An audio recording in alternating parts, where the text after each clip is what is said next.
Oh, yes, Green. This one for the money.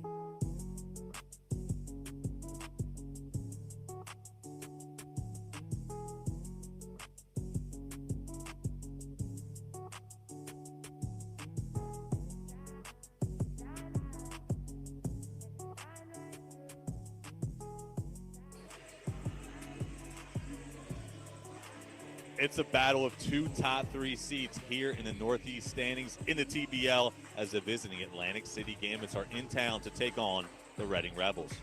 Brandon Taylor, the star for AC, and he's been that way all season long, comes in averaging just under 18 points per game.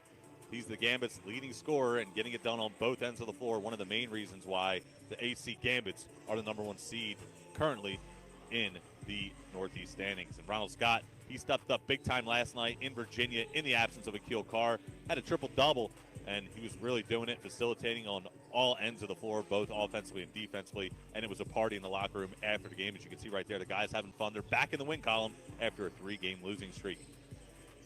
Rebels come in 17-6 on the year. The Gambits come in number one seed in the Northeast, as we mentioned, 20-3 overall.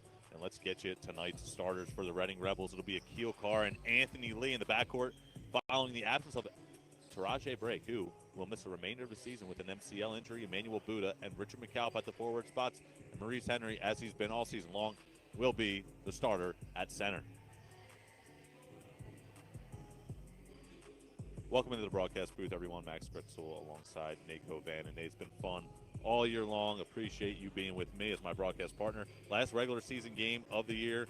Rebels want to have fun. They want to obviously win the basketball game, but what do we think about going into this one? Obviously, both teams already into the playoffs, and now just fighting for seeding for the most part. Yeah, I think today you want to see these teams get in here, be polished, execute the offense. Max, I also think that you want to make sure nobody gets injured, nobody gets hurt. You know, we're going into the playoffs. But I think today for the Rebels, one thing that they might not be expecting is a Leon Lett who is coming back to play for the Atlantic City Gambits. He served a 10-game suspension, and now he is back. And from what I talked to Coach Elijah Thorpe, he said that he is their best scorer, hands down. So I'm curious to see what that will look like and how we adjust to that, Max. Give the fans some perspective right there as we get set for AC versus Reading Rebels. We will also have a pregame show for you as we wrap up this regular season here at Alvernia University. We appreciate all of you being with us all season long, and hopefully you stick around. Pregame show coming your way next. We put our members first. Between kids, work, house, husband, I don't have time for anything, especially switching my checking account. But my old bank was not cutting it. So I switched to Members First in 3 quick, simple steps. And my personal concierge, it was painless. Honey, Unlike some things.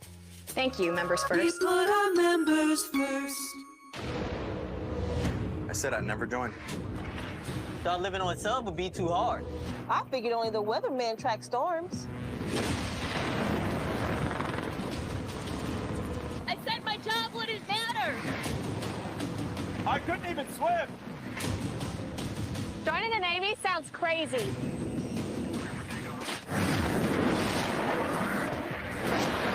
Saying never actually is.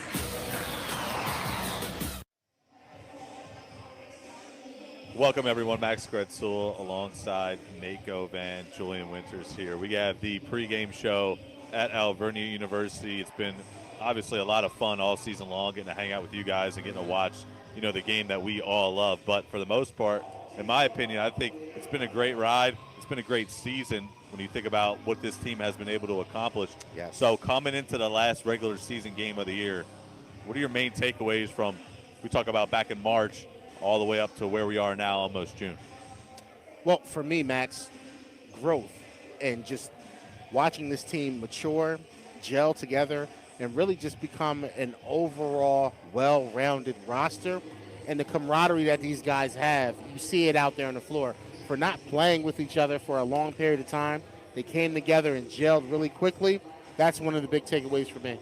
Yeah, for me, Coach Linderman, this is his first year as the head coach, and he changed the culture. You can tell. They weren't so good last year, but this year they just did amazing things, and they're in the playoffs now. It's amazing. Right. He talked about he wanted to change the culture and just be a different voice for the team, and that's what he's done so far. And you can tell his voice and the way he carries the team is being implemented every single day.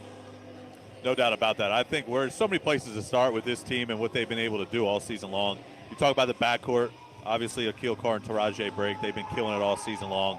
Let's talk about Maurice Henry for a minute. I know a guy who's not talked about a lot, but when you think about every single game this guy's been able to start, consistent rebounder, consistent interior presence, what are your key takeaways from him so far this season, just being a key guy that you can count on game in and game out?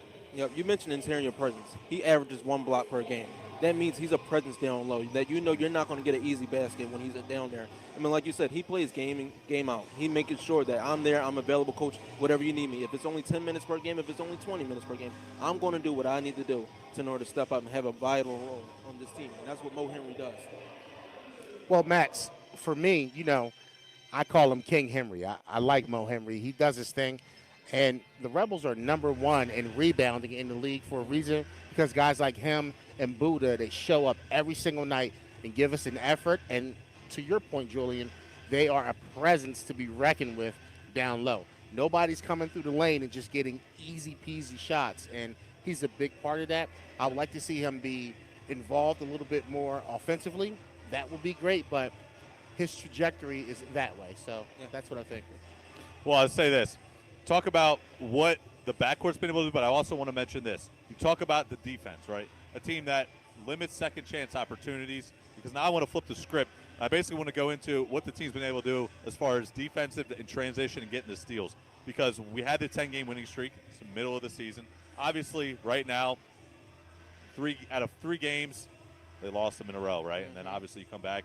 Just got the victory last night against the Virginia Valley Vipers. So taking advantage of teams that are obviously weaker, that's been huge so far this season. We talk about the big-time matchups that we've been waiting to see, but obviously we haven't gotten an opportunity to see the Patroons until late in the season. We saw the Gambits early on, weren't able to see them again until obviously today. So beating the teams that on paper you're expected to beat, it's been huge. One of the main reasons why the Rebels obviously are where they are in the position in the playoff standings. Well, you got to beat the team in front of you, right? You know, and even if we are supposed to beat them, it doesn't mean that we will. We have to step on the court, lace them up, and go out there and execute. And the Rebels have done a great job of that. And some of the times that they have struggled, it's just been small things where they haven't been able to get it together late in games, or they kind of might start out slightly lethargic in that second half. You know, we come out hot in the beginning, but the second half very early on. Sometimes we come out a little slow, and then we pick it up late. We're a great fourth quarter and second half team, but when we play better teams, you're going to need a little bit more than that to kind of stay on top and stay pace with those guys. Yep. And you talked about the lower seeds that we play. I call them trap games. That's what they really are. Yes. You know you're supposed to beat the team, but it's like, can you wake up and say, yeah, let's play them, let's beat them, let's get them out the way. But when now when the higher seeds are playing, it's like, this is go time now. This is showtime. I got to bring my A game. Coaches are relying on me, and also my team is. But they do pretty well. And you can tell that they're fighting back. They might not win every single game against the high seed, but they're saying, we're a presence. Don't forget about us. Don't. And we got Reggie the Rebel going to check in real quick. My man. He's been great all season long. He's been providing the crowd some great entertainment. It's a good way to put it, some great entertainment. But overall, again, we talk about the – I know. I appreciate that. The suit, you know, this is I think he might have thought it was velvet, you know, Max. He was checking. I mean, that's not my budget, right? The velvet's not my budget. But I will say this. You know, obviously, when you talk about the teams that we obviously just mentioned beating. I think Julian, you and I discussed when we talk about the Tundra. That loss to the Tundra, I think 3-4 games ago. That was like the first time where it was like we finally lost to a team that we were expected to beat, because the Vipers we beat all season long for the most part. York Mighty Ants, obviously, I think we played them 2 or 3 times, knocked them off. So that goes back to just beating the teams we're supposed to beat. But let's take a deeper dive into what everybody's role is on this team, because I want to credit Coach Linderman real quick. Definitely. Everybody kind of bought into the role so far this season. We already talked about Maurice Henry, what he's been able to do, but Richard McCallum, a guy who's able to fill it up, obviously from beyond the arc, and kind of score all 3 levels. But the leadership that he's brought in the locker room, both on and off the court, obviously has been pretty spectacular as well. It really has been. And Rich McCallum is just one of those high-energy, high-character guys that every locker room needs. You know, you need a guy who's got the experience, is willing to open his mouth and step into the limelight and lead. So, and leaders are born. They aren't always developed. You can develop leaders, but sometimes you either got it or you don't. Rich McCallum has it, and then kudos to the rest of the team that's able to let him lead and allow him to blossom and grow. So it's good all the way around. No doubt. And one thing about love about Rich, excuse me, we know he can get the ball in the bucket. We all know that. But like you said, his leadership. And what really stands out for me, when he was injured those couple of games, he was on that bench, cheering his team on, rooting them on. Let's go, A. Let's go. Come on, let's do this. We got this. He was there, standing up, just being a viable presence there for them. That's what I love about Rich. And Akil does the same thing. Akil's always standing up on the bench and saying, like, all right, Ronald Scott, you taking over for me for these next 6 minutes or so. What are you going to do? Come on, let's step up. I love the leadership, and you mentioned that's a great point about the Rebels. You also had a great opportunity to speak to these players with the interviews, even opposing teams so far overall this season. You've been able to talk to them one-on-one, and obviously we've been able to listen too. What's that experience been like for you, able to get, the post-game, not only that, but even halftime, talk about like the in-game adjustments that these teams go through? Yeah, mainly I just get that behind-the-scenes access that you really get, and you get to have conversations prior to the interview, but also when you're having the interview, it just builds that relationship with them, and you get all the information that you need. Listen, they're people first before they're athletes, so you just want to make them happy and just make them friendly, and that's what I do throughout the interview. But also you just learn more and more about them. Rich, Buddha, I always tell him, like, hey, stop killing people on these posters, man. You keep doing it every single time, and he knows that. And like Akil, like he's always blessing God and everything. So it's amazing that when you get to talk to these players, you just build that conversation and you learn more about this team. This team is stronger than what people really think they are. 100% agreed. Very well said, Julian. And when you talk about a guy like Emmanuel Buddha, he is just a freakishly insane athlete, and he does a lot of the grit work, a lot of the rebounding, a lot of the, like you said, just putting people on posters and just striking fear in the hearts of men. I know every time a team comes into Alvernia University, you're thinking, oh my goodness, I don't want to be the next guy on the poster. And that goes a long way as far as a team's psychological capacity and what affects them. There's so many aspects to the game of basketball, and I think a lot of times we forget or undervalue the mental aspect of it, Max. This is all a learning curve for everybody, right? We're up here in the booth. There's been times where he's put some people on posters, and I'll be like, oh, let me look down at my stat sheet. All right, so Taraji Brake or Kilcar, he's got 12 points. I look up, somebody gets put on a poster. I'm like, I don't know what to say. I didn't expect it to happen that quickly. So you start to run out of things to say after a long period of time as a broadcaster. You look up and he's continuing to do it week in and week out. And I think we're both running out of calls up here in the booth for the most part. But, it's been fun. I think when you talk about his presence on the interior with him, obviously McCallum, Buddha, and obviously Maurice Henry as well, all three of those guys as a trio is one of the main reasons why this team is top 6, I believe, in defensive rebounding. So there's a lot of one-and-dones because of the fact that, these guys are all super athletic, tall, able to get the job done and box out, find a body. So let's switch gears. Let's talk about the things that basically have nipped this team in the bud so far this year, and we continue to talk about it on the broadcast. It's been the free throw shooting. It's been the turnovers. Coming into today's game, you have the Gambits and obviously the Rebels. Both these teams averaging over 19 turnovers per game. So it's a team it's an asset or aspect of the game is a better way to put it, that has hurt both of these teams this year. Still, both these teams top 4 in the Northeast standings, but you want to see improvement. I don't know if we've gotten that over these most recent weeks. No, we still have a lot more work to do. But, for me, Max, it's the free throws. When you talk about the Rebels, that is our Achilles heel all year. It's kind of been one of our strong points that we need to get better at, or weak points that we need to get better at, rather. As of right now, we are 50th in the league in free throws, shooting 63.2%. And, Julian, we talk about it during the broadcast all the time. Free throws, offensive rebounds, second chance points. Those are the things that usually separate the men from the boys when it comes time for the fourth quarter and winning games. Yeah, but I don't mean to repeat you, but free throw percentage, it's just not been good for the Rebels all season long. And what scares me the most is the play-in is coming on Tuesday, the play-in tournament. Then the playoffs are, officially starting. Those free throws matter. You saw, unfortunately, Akil Carr missed those couple free throws last game out here at home. You know how vital that was. That changed everything about the season going into the play-in tournament. It so did. you want to make sure that you're making your free throws and just being so efficient. And with Taraji Brake being out, who's an efficient shooter and an efficient free throw shooter, that is vital. Who do you go to now is the key. They're going to have to figure it out. I'll tell you what, when you talk about the free throw shooting, we saw it in that Patroons game. Down the stretch, a 4-point loss, right? I mean, 108, 104, that was the final score. But when we were on the call together, we talked about down the stretch. They all matter. You don't really think about them in the first half, but they all matter when you think of how they add up in that fourth quarter, late stages of it. Yeah. And the thing is, Rebels are top 10 in the league in getting to the free throw line. But as you mentioned it, when you talk about the success rate, not able to convert, one of the main reasons why, when you look at their 6 losses, you kind of nitpick what went wrong at what time in the game. It's been the free throw shooting for the most part. Buddha, he's shooting around 50% on the season. So he's getting to the line because teams are not going to let him just go in there and hack them. But for the most part, it's almost like a hack a Shaq type of deal where he just wasn't able to knock down the free throws. And I think what the biggest thing I've seen with Buddha so far this year is the confidence level. When the confidence level is high and he knows that, maybe his defender on him is a little bit weaker and not able to keep up with him, that quick first step, and you mentioned it before, it just makes it a little bit easier for him and for anybody at that to get the job done when you talk about on the basketball court. But when he's not playing with confidence, you can see it, the body language is a little bit, weak, I guess you could say. He's not able to be as aggressive. And another thing I want to mention is the foul trouble. Yeah, that's huge. And it affects the big men the most. Mo, Henry, and Buddha, they get in foul trouble pretty quickly. And when you get your 2 big men in foul trouble, what do you go to? Because now you have to go small. And we're not good against other teams that have great big men, like DeAndre Quinn that we saw from the Tundra. He killed us. Yep. Because we didn't have the big men to compare against them. And to your point, Julian, and it's when we play bona fide big men.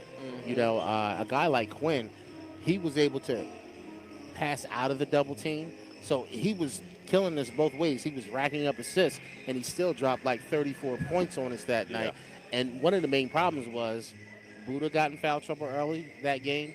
Mo Henry got in foul trouble early that game. And it really does mess with how Coach Linderman tweaks his lineup. He likes to match up with other teams. So when their big guy comes back in, he sends his big guys back in. And when you're in foul trouble, it's hard to match pound for pound like that. So those are adjustments that Coach Linderman has had to make throughout the course of the season.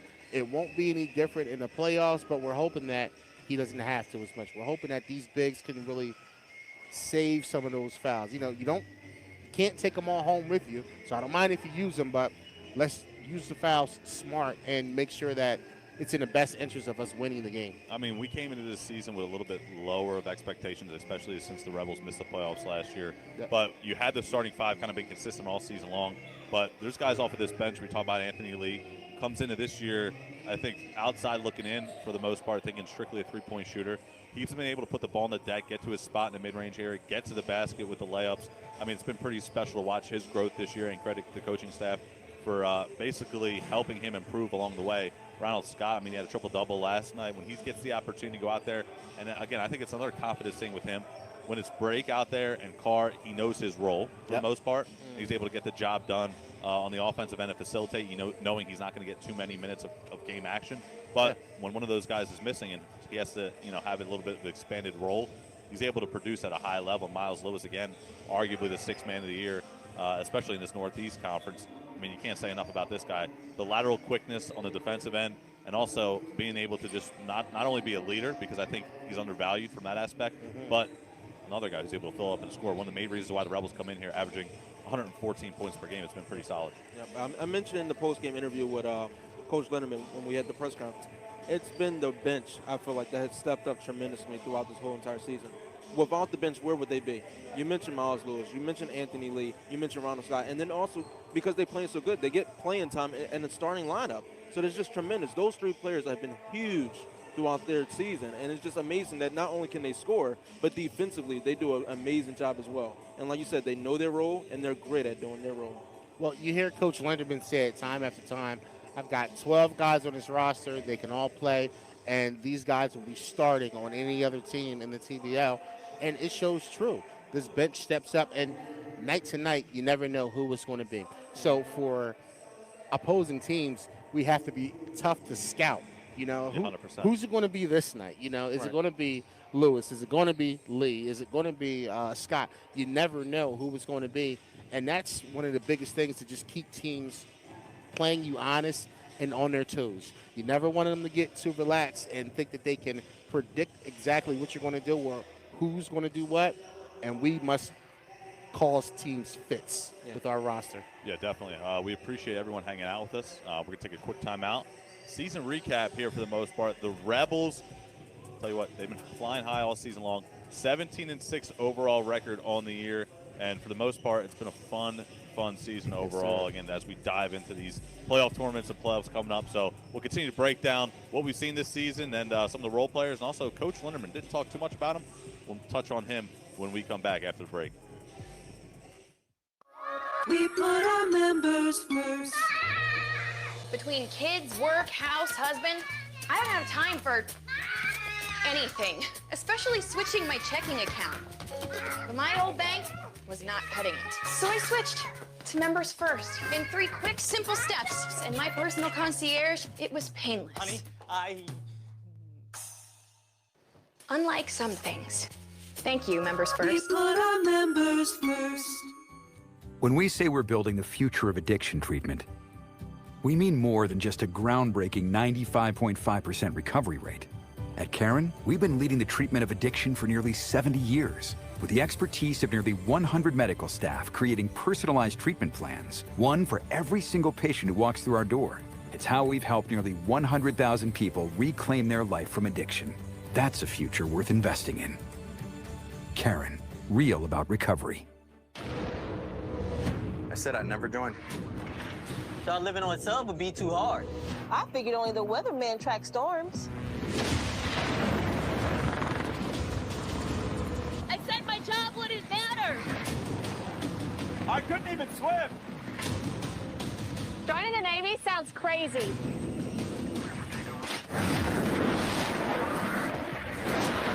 Saying never actually is. We put our members first. Between kids, work, house, husband, I don't have time for anything, especially switching my checking account.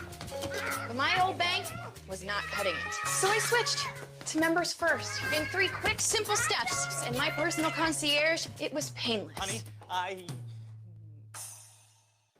Unlike some things. Thank you, Members We First. put our members first. First, I'm just going to tell you how this is going to work. We have 4 days of training camp. I want to see where you guys are at, what you've been doing for the past 3 months, okay? Some of you guys are back from last year. And last year, the culture here was terrible. Be patient. Oh my God. Mental toughness is what we need, fellas.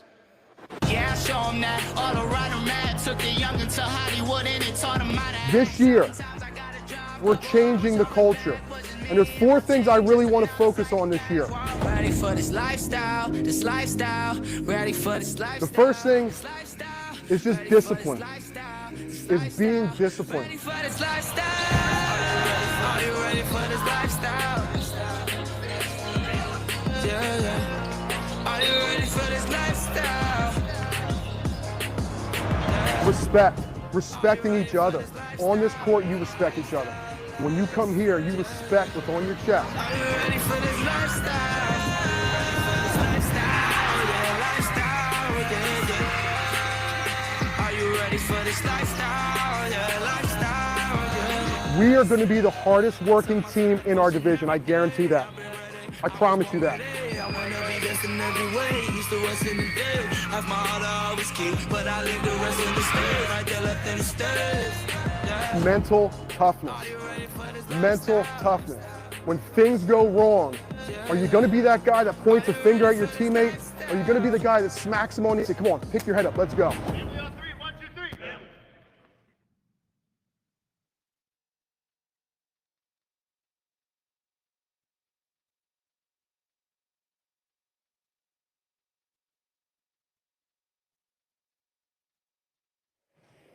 Welcome back to Alvernia University, everyone. Max Crixel alongside Nate Govan and Julian Winters all season long. It's been a lot of fun hanging out with you guys. I think it flies by, right? We talked about this. We all kind of got together pre-season when you talk about, hey, let's learn each other's personalities and kind of see how we all tick. Yep. And then you fast forward, 2-3 months later, and now it's all over. So obviously this team has been – I don't think we realize it because we think our schedules are tough, all working, full-time and then doing this, obviously, on the side to have some fun. But – the players, we see posts all the time. We think we're, the home games are a lot, but this team, a team that was, listen, professional teams all do it. But in Virginia last night, the travel, going up to Canada, Montreal, and it's been a lot. And when you're able to have that camaraderie in the locker room and have that collective effort on all aspects, and going to hotel rooms, eating team dinners, on the court and off the court, it's big. And I think being a professional athlete makes it a little bit easier because you have the coaching staff and the training staff to really get the job done and make it a lot easier. We talk about sorting out all the travel, but it's not easy. And when you have a 17-6 record, there's positives and negatives to think about. So, Coach Linderman, I want to mention him. Have to. First of all, him being able to do the post-game interviews and giving you, Julian, obviously post-game and during halftime, a great opportunity to give him some insight. But for him to be able to get the job done as a coach this year, I love saying get the job done because he truly has. He's coming in here his first year as a head coach. We saw it, obviously, here at local Reading TV stations, I should say, previewing his season, his outlook, obviously coming from Drexel and what he's done as a head coach, or as a coach and as a player, I guess, especially an assistant. But coming on this year and taking over a team, he's been here since day one with this team in their second year, and what he's able to say post-game about his players, it's always selfless. You always like to use the word selfless, Nate. Yes. About his players, it's never about him. And it's a great guy to have forefront of your team. Well, and Max, he's always positive, uplifting, and professional at all times, but he doesn't sugarcoat it, right? He doesn't sugarcoat it in the postgame. He doesn't sugarcoat it with his players. And I go back to the very beginning of the season when, we were still kind of learning each other. And I showed up, a couple of practices here in Alvernia just to watch the team and just kind of see them in their element. And Linderman he's a dog out there, man. Like, he is barking at his players. He's not taking any excuses. He wants to see the offense executed. But I was really surprised to watch how they responded to him. Some players might get down or take the criticism personally. Not these guys. They're professionals. They know he's got their back, and he wants what's in the best interest of the team. Oh, yeah. And just to watch that exchange was amazing, and it says a lot about our players and our coaching staff. Yeah, for me, what stands out about Coach Linderman is it was this one game he got a technical, and then he almost got his second one. And he said in the press game conference, he said, listen, I wanted to get ejected to fire up my team. He did. That says a lot about your coach. If your coach is just trying to purposely get ejected out of the game, that means he has your back out on the court. And that's what he does every single day. He says, I don't have to yell at my players. I'm pretty sure he yells in the locker room, of course. Yeah. Oh, yeah. But, he does what he does to do as a coach. He's resilient, he's determined, he's gritty, and he's going to put his best forth out there to make sure his team is successful. And that's what a born leader does. Well, and shout out to the Reading Rebels for identifying the coaching talent and bringing the right talent into the organization. Everybody isn't coached as well. So that's just a great job by the organization, and I expect them to continue to do that and to get better, and better as we go on. And I'll tell you one thing about Coach Lerman. The guy, he's never going to sugarcoat it, right? He's going to tell it how it is. That's right. When we go into the locker room or, just outside of it and talk to him post-game about what the issues are, he always is going to say the defense wasn't there. The free throw shooting was poor. The collective rebounding might not be at its highest standard. So, but again, he praises his teammates, or I should say his players, when they're playing well at a high level, and as they should. I mean, it's been like that all season long, and guys have stepped up in different moments this season. That's one of the main reasons I think this team has been successful, right? Rich McCalb had his hot streak, right? One of the games that we were here, I want to say it was against the Tundra, and he scored, 30-plus points. And we know he can get the ball in the bucket for the most part. And again, when he's banged up with injury and things like that, other teammates step up. Akil Carr, 2 weeks ago, we saw him out there on this court, 3 straight threes. Went viral on social media with the video of him doing that, and for good reason. Man. I mean, he was spectacular that night. The shake and bake, Max, right? The shake and bake. That's what it's all about. And then, obviously, the role players have stepped up on this team as well. Taraji Briggs had his moments, a couple of big-time threes as well. So it's been obviously, I want to continue to use that word, a collective effort, because it truly has been. And, again, when you talk about this team moving forward as they try to progress into these playoffs and next season, really – the ceiling is through the roof for the most part. I think sky's the limit for this team. And again, your takeaways when you think about how this team can build into the future, at least for me, it's about everybody continue to buy in. Don't get too selfish. I know they all want to play professional basketball. Some guys are going to get some bread overseas for the most part, things like that. But if they're able to continue to build this culture, I think that the sky's the limit, like I just mentioned. Well, and when you talk about guys like Rich McCalb again, and you talked about that 30-point night that he had that night, Rich understands that although I can score 30 a night, I don't have to for us to win. And me scoring 30 a night does not make everybody better. And that's the kind of selflessness that you want to see out of your leaders. And it just makes room for everybody else to shine and do their thing. What would you add to that, Julian? Yeah, just really quickly, I just feel like you can't break this team. I feel like they're too connected, they're too strong, they're a complete team.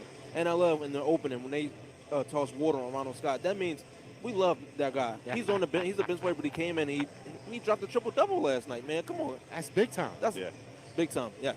Big time players make big time plays. So that's what that's what I love about this team. They support each other, and it's not selfish like, oh, all right, he got his game. No, we all have our game. That's what it is. And to your point, next man up. Ron Scott said, hey, we're down to kill Carr. It's time for me to step up, put the S on my chest, and go do what I need to do. And to have that kind of firepower on your bench and to be a coach and have that kind of trust in your players, that's the kind of community and that's the kind of culture that you want to build and you want to maintain. Shout out to Coach Linderman. No doubt, Coach Linderman has been great all season long. That being said, just want to take a moment to thank all of you guys who have watched us all season long. Thank you for letting us be the voices of this Reading Rebels team as we all try to progress through our broadcasting career, not only for our careers but also to have a lot of fun and try to give you guys the best analysis of this basketball team that we possibly can. We're all going to make mistakes, but it's been fun as a collective and it's been effort. fun, right? 100%. It's been fun, fellas. I mean, hey, I keep great all season long, and we still have one more game to go.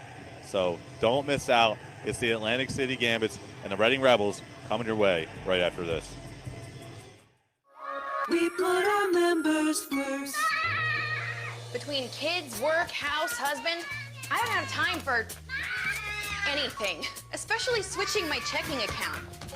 But my old bank was not cutting it. So I switched to Members First in 3 quick, simple steps. And my personal concierge, it was painless. Honey,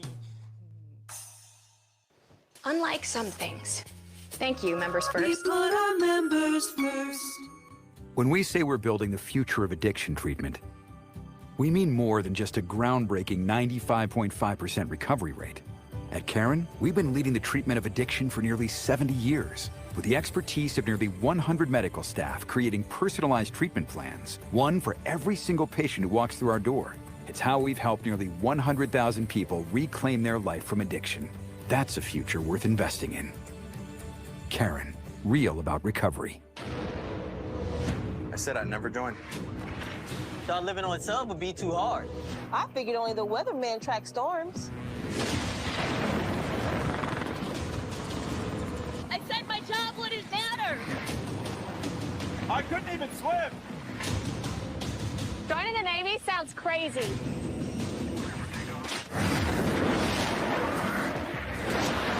Saying never actually is.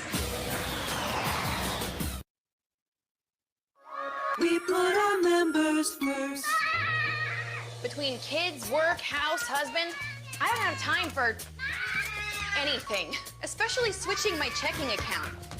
But my old bank was not cutting it. So I switched to Members First in 3 quick, simple steps. And my personal concierge, it was painless. Honey, Unlike some things. Thank you, Members We First. put our members first. When we say we're building the future of addiction treatment, we mean more than just a groundbreaking 95.5% recovery rate. At Caron, we've been leading the treatment of addiction for nearly 70 years, with the expertise of nearly 100 medical staff creating personalized treatment plans, one for every single patient who walks through our door. It's how we've helped nearly 100,000 people reclaim their life from addiction. That's a future worth investing in. Caron, real about recovery. I said I'd never join. thought living on sub would be too hard. I figured only the weatherman tracks storms. I said my job wouldn't matter. I couldn't even swim. Joining the Navy sounds crazy.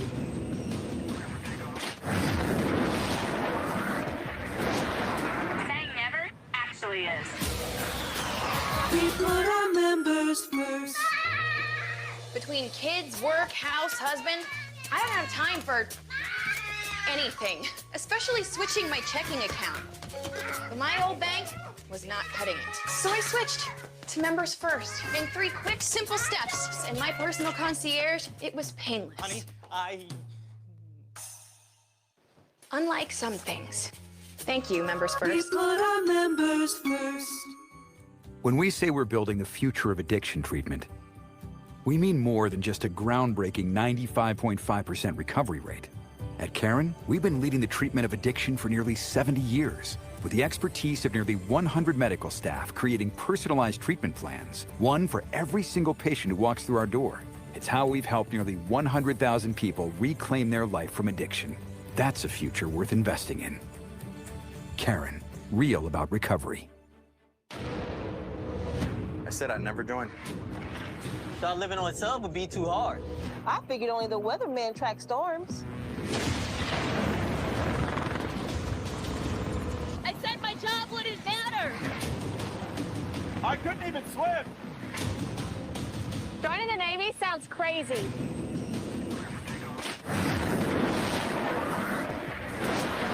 Saying never actually is. We put our members first. Between kids, work, house, husband, I don't have time for anything, especially switching my checking account. But my old bank was not cutting it. So I switched to Members First in 3 quick, simple steps. And my personal concierge, it was painless. Honey, Unlike some things. Thank you, Members We First. put our members first. When we say we're building the future of addiction treatment, we mean more than just a groundbreaking 95.5% recovery rate. At Caron, we've been leading the treatment of addiction for nearly 70 years, with the expertise of nearly 100 medical staff creating personalized treatment plans, one for every single patient who walks through our door. It's how we've helped nearly 100,000 people reclaim their life from addiction. That's a future worth investing in. Caron, real about recovery. I said I'd never join. thought living on sub would be too hard. I figured only the weatherman track storms. I said my job wouldn't matter. I couldn't even swim. Joining the Navy sounds crazy.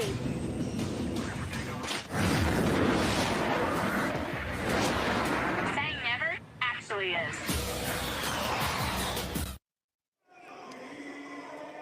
Welcome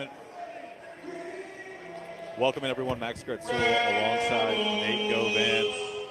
Rebels, their last home game of the season. And I tell you what, a tough one against the Gambits at that. Team coming in the #1 seed in the Northeast standings. Well, you know what, Max? They can take an L too, so it's time. They got us last time around, and you know there's some payback and some revenge written on this game. So we're gonna go out here and see what we can do to accomplish that. Let's make it happen. But at any rate, as these guys line up to get ready to do the jump ball here, you know, we wonder who's going to step up today, who's going to be that next man up today off of the bench for the Rebels that will actually contribute and be the main difference maker out here tonight. And I'm really curious to see how they're going to defend this guy, Leon Lett. When I talked to Coach Thorpe earlier in the day, he says that this dude can really score the bucket. So I'm waiting to see how they adjusted that. He was not in the starting lineup, Max. So let's see what happens. Gambits win the opening tip. They work right to left. They wear their road whites as the Rebels wear their alternate home black jerseys. First shot on its way. Tip back won't go, and the rebound to Akil Carr. So one and done to start for AC. Lee's got it. Now it's McCallum. He's not hesitant, and that one's knocked down. 3-point bucket for Richard McCallum to start the game for Reading. They lead 3-0 to start. And that's what you want to see, Max. Rich, team leader, right out there from the beginning, not afraid to pull the trigger, and it drops for him. Henry sends some help. Freeman Daniels, he'll float in. He'll miss the jumper. Ball's loose. Gambits get another look at it. Free ball on its way. That one won't drop either, and Carr comes away with the miss. Well, and that's good rotation defense by the Reading Rebels on that one. We want to see that continue all night. A whistle Ball out of bounds. Ball will stay with Reading.